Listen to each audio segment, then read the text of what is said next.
I'm once again at Bear Lake and looking for the barbel. For that, I'm testing a wide variety of flavors and baits and trying very specifically to figure out the preferences of the barbel.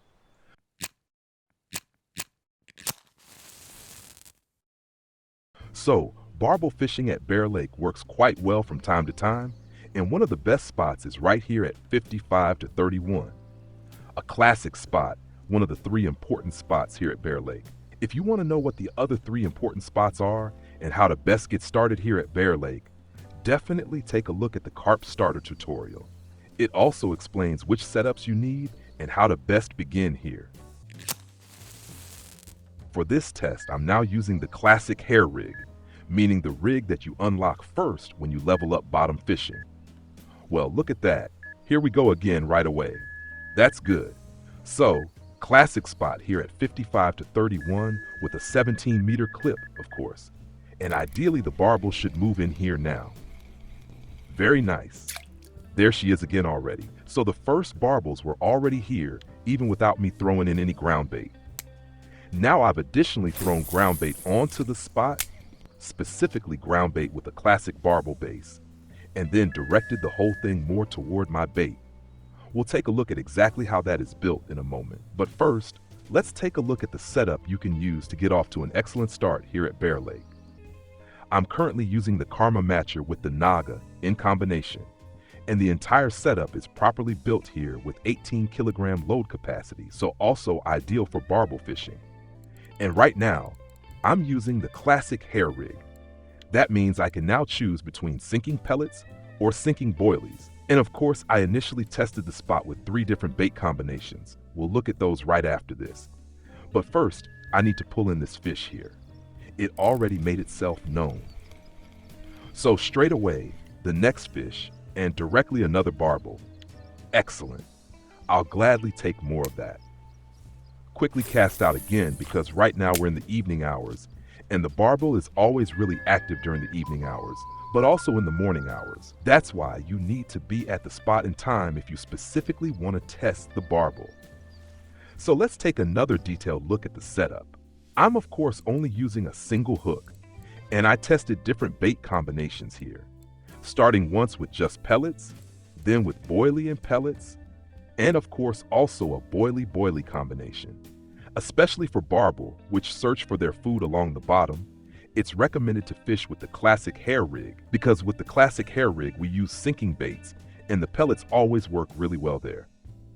Additionally, when barbel fishing, you can also use pellets perfectly in sizes 14, 15, and 16, so rather the smaller ones, maybe going up to a maximum around size 18. And the barbel naturally loves fishy flavors, like mussel aroma, krill, caviar, or also specific fish flavors like salmon or halibut. That gives you the opportunity to choose different fish flavors among these pellet types and simply test them. A very classic option would be, for example, crayfish. Then combine that with crab and fish and then add the dip, crab and fish. So that's a combination that works well again and again when you use 2 pellets. If we combine pellets and boilies, the combination of crayfish and crab mussel soluble works very well repeatedly, and the crayfish dip rounds the whole thing off nicely.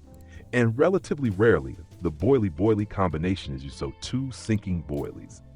And there is another flavor profile that is also used extremely rarely, namely shrimp. And I've now combined the shrimp with crab and mussel, and additionally used crab and fish as a dip to round everything off again.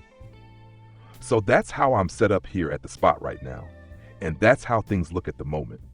At the beginning, the other bait combinations naturally produced other fish, but I didn't want those. And the current bait combination immediately delivered an albino barbel. That is, of course, extremely convenient. A super rare fish, I'm very happy to take that as well. And accordingly, I then also switched all rods to this combination. So exactly as just shown, all the other rods here are now also set up with shrimp as the base, plus crab mussel soluble, and additionally crab and fish as the dip. And that already seems to be working quite well here. Nevertheless, it has to be said, this is not a hot spot yet. There are regularly hot spots where you can fish here with very simple bait and catch large quantities nicely. It's not that extreme right now. Even so, you can still catch barbel here, and you also have the chance for the albino barbel. That's really nice as well. And of course, we increase our chances if we now also adapt our ground bait to the target fish. So adapt it to the target fish, and additionally adapt it to the bait combination. And of course, we'll now also take a look at the ground bait. I'm not using any PVA here now, but simply just the feed ball. And if we take a look here under the basic feed, we will of course also find the barbel. And if we look at it closely, we can see that we already have good components here for fishing for barbel. But we also still have 2 slots free. And these 2 slots down here, which are not shown here, we now fill when we simply recreate the whole thing manually. So, this is the original ground bait mix with the 2 free slots. And now we simply take the boilies that we are using, crush them with the grinder. Now crush the shrimp once more, and this way we can combine everything and then have a perfect ground bait mix, targeted toward the fish, plus the aroma that we are basically using as bait. So win-win. We have the original ground bait mix, we have components from our bait included, and that's how the whole thing goes out here. Simply as balls. And because we are fishing here at 17 meters, meaning we have the line clip at 17 meters, we now of course use our balls and cast them out at maximum distance. You of course know that we can only cast the balls up to 20 meters, and accordingly we simply take a few steps back. That's maybe around 2 to 3 meters, and now we cast out at maximum distance, and the balls land exactly in this area. And once you've thrown in around 10 to 15 balls, then the spot is nicely activated for the time being, and that's of course enough for the start. Here we already have the next fish. Now let's see how things continue here. I of course hope that more barbels move in here, and not such small candidates. So now it's of course time to keep testing and trying, and to see if we can catch more barbels here. Especially now, going into the morning hours, I'm curious to see if this triggers something again.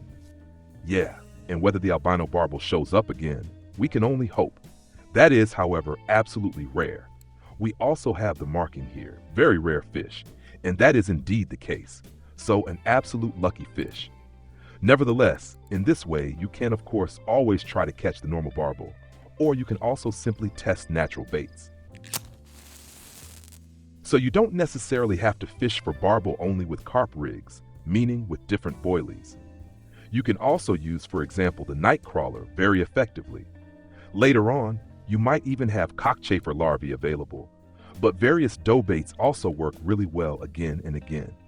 Even the honey dough works quite well from time to time. Corn porridge can also deliver barbels again and again. And what also works really well repeatedly is wheat grain, but also the cheese cube, and of course mussels. Those can also be used very effectively again and again. So, numerous possibilities to fish for barbel. I will of course continue testing this here. Ideally, I will of course catch more albino barbels, and that's why I will definitely stay here until the next day, roughly until 11 o'clock. And if nothing more happens by then, I will change the spot and test in exactly the same way. There are already videos about spots and spot analysis, 2 very important videos to determine what even is a spot, how do we as anglers influence the spot, and how do we properly analyze a spot so that we can also build our setup correctly. If this helped you, leave a thumbs up. Don't forget to subscribe to the channel. That helps me in return, and I'll see you in the next video. Until then, tight lines.